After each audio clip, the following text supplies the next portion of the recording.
So it's the 5th of December now, and the British government have just issued a compulsory housing order with effect from the 14th of December to say that all poultry keepers have to keep their birds either inside or in a covered enclosure from that date.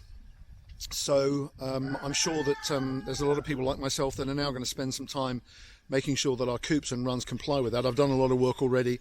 You'll see a video I made a few days ago to show you what preparations I've done to date. Still got some stuff to do, and I will show you a video of that once they're all complete with covers over the top.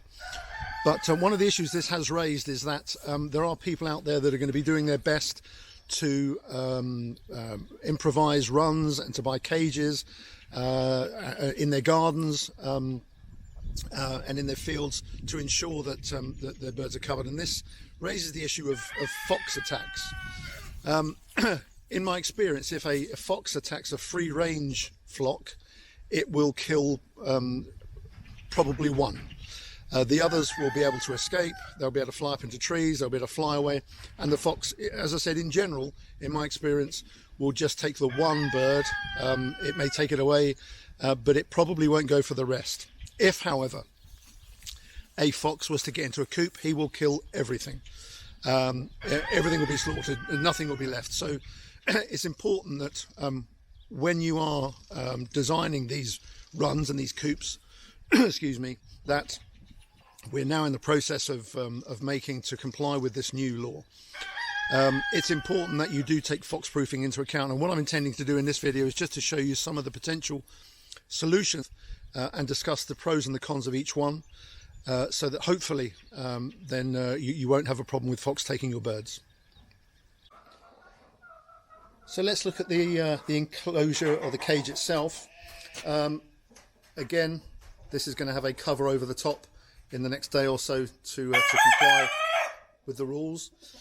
This cage is an outside run for these what used to be free range chickens, but in terms of fox proofing, you'll see it's securely attached all the way at the bottom. It's got cable ties on. I hate them from an environmental point of view, but I'm afraid they do a good job, and this is the priority right now, is to keep these birds safe. So they've got cable ties running all the way along, and the important thing is to make sure that a predator can't push through that fencing. This is on hard standing.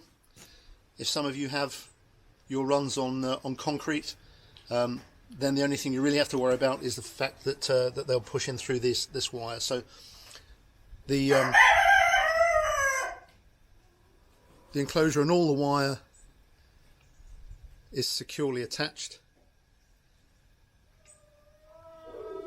and no predators are going to be able to get through there.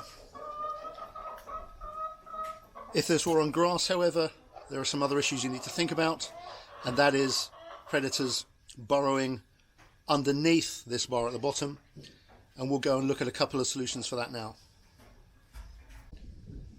So behind me is the Ixworth coop. We've got 4 Ixworth birds in there, 1 cockerel and 3 hens. Yes, I know it isn't covered. I know it doesn't comply at the moment with the compulsory housing order, but I've got some heavy duty tarpaulin on order, and it's going to be covered in the next couple of days, so it'll be fine by the 14th. But in terms of fox proofing, let's have a look what I've done. This is an electrified wire running all the way around, attached to a solar energizer.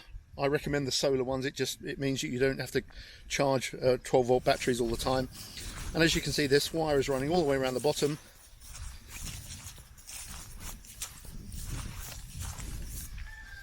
It's not touching the fence, not touching the enclosure in any way.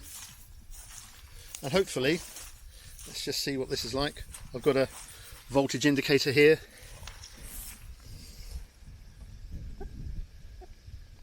Can you see that? So that's got 12,000 volts running through it. So that if a fox or a predator does decide to try and get under the fence here, then he's going to get 12,000 volts on his nose, and it's going to ruin his day. That runs all the way around.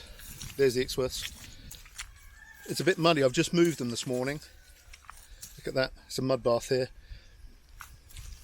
So eventually This will have a cover on it in the next couple of days and it'll be fully compliant. But in terms of fox proofing, that's what we've done. The pros and cons of that, it's the most expensive method that I'm going to show you, but it does come in useful for other things. If you do want to electrify something else, a polytunnel, people are looking at putting chickens into polytunnels. That comes with its own issues in terms of predators. Weasels, stoats could get through the plastic. If you had one of these wires running around the bottom of a polytunnel, that could be your answer as well. But it is expensive. That setup in there costs probably about £250, but a fox isn't going to get through that. So let's look at another version now.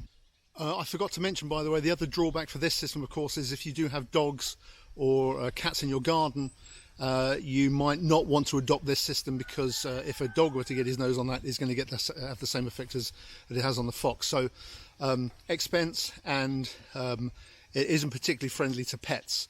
So that's something to think about when you're coming up with your solution. So behind me I have a typical chicken run. Again, not covered yet, will be in the next couple of days. This one contains my leg bar pullets. It doesn't have the fox protection that I'm about to talk to you about, because the entire place is surrounded by electric fence, so I don't have to worry about that. But I'm going to talk about what I would do if this was in my garden and I had to protect against foxes. So let's have a look at what I would do. The best thing to do is all the way around the base of the run is to dig a 1-foot trench and bury this wire into the ground, so that if a fox were to come along to try and get into here and to try and burrow under this wire, it wouldn't be able to do it. So that's the first kind of mechanical solution. The good point about that is that it's probably the best solution. A fox is never going to go under there.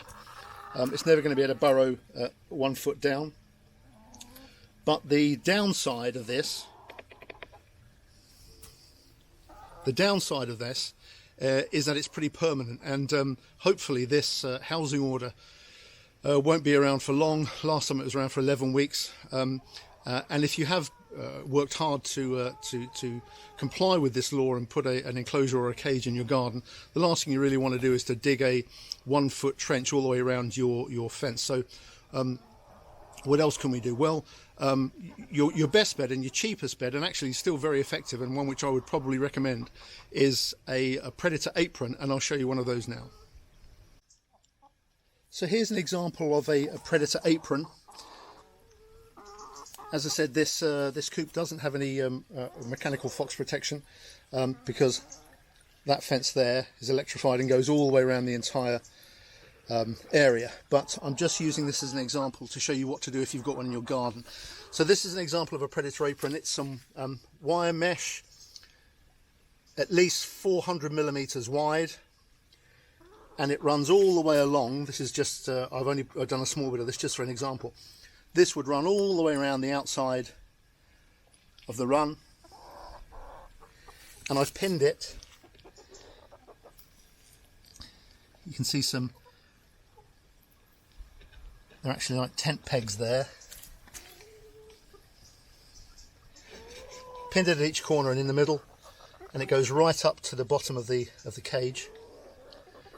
And the good thing about this is that it's relatively cheap, but it's also very effective. The fox, if it's standing on the wire, it can't burrow underneath that bar there.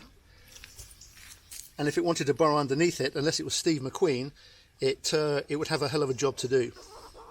It would have to start burrowing out here and then almost dig a tunnel into the bird. So cheap, but still very effective. And it's not as permanent, and it doesn't ruin your garden as much as digging a 1 foot 12-inch deep trench all the way around. So this is probably the one I would recommend. You can do it relatively cheaply, relatively quickly, and it's not going to ruin your grass. So that's another way of protecting your cage against foxes. Just make sure that it is pinned down and that it does go all the way around. As I said, this one doesn't have it, I've just used this purely as an example of how to do a predator apron. So that's another solution to the fox problem. So that's just a very quick video to hopefully try and give you a few ideas of what you can do to fox-proof your hopefully temporary runs. Don't forget to inspect them on a regular basis. A fox probably isn't going to get underneath a coop or a run overnight, so look for signs of burrowing. But if you do adopt some of these systems, and as I said, the cheapest one and easiest one is probably the predator apron. You could get some wire and protect your coop in a couple of hours. If you wanted something more permanent, then go for the electric wire around the bottom, but that is quite expensive. And if you've got a permanent coop, then go for the trench method, where you dig the trench and then you sink the wire into the ground. But this is really trying to address people that are doing their best to make temporary runs and temporary coops while this avian flu outbreak, until it's contained anyway. So hopefully that's helped you. If you need any questions, then just leave some comments in the comments box below, and hopefully your hens will be safe. I'm going to make a video now in the next couple of days when I finally finish everything in terms of compliancy with the new rules. So I've got some tarpaulin coming to cover all of the coops, and I'll make another video once it is fully compliant. But very best of luck. Just do your best. We can only do our best with what we've got. So best of luck, and keep your chickens safe.